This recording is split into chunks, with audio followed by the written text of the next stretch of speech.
பயிரிடுகிறவன் பூமி நற்பலனை அடைய வேண்டும் என்று முன்மாறியும் பின்மாறி வரும்பளவும் நீடிய பொறுமையோடு காத்திருக்கிறான். சில பேர் மழையை நம்பி மாத்திரமே பயிரிட்டு இருப்பாங்க, மழைக்காக காத்திருப்பாங்க. அப்படிப்பட்ட விவசாயிகள்லாம் பார்த்துருக்கீங்களா? அவங்க மோட்ரு இருக்காது, பம்பு செட் இருக்காது, எதுவுமே இருக்காது அவங்களுக்கு.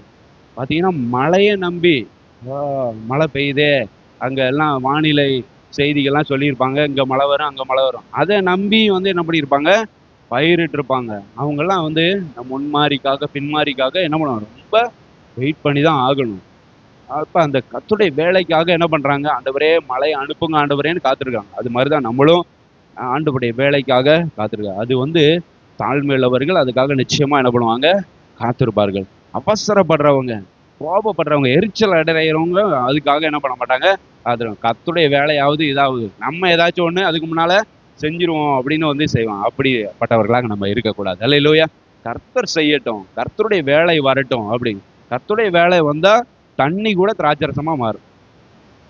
அல்லேலூயா. கர்த்தருடைய வேலை வந்தா தண்ணி கூட திராட்சரசமா மாறும்.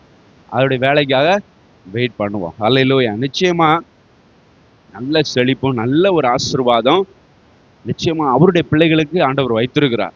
அதுக்காக நம்ம வெயிட் பண்ணுவோம்.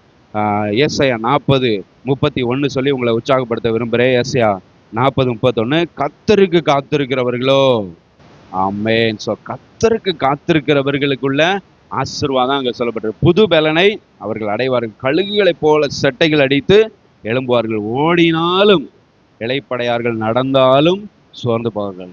அல்லேலூயா. ஸ்தோத்திரம். இந்த ஆசீர்வாதங்கள் எல்லாம் நமக்கு வேணும் அப்படின்னா கண்டிப்பா ஆண்டவருடைய வேலைக்காக காத்திருக்க வேண்டும்.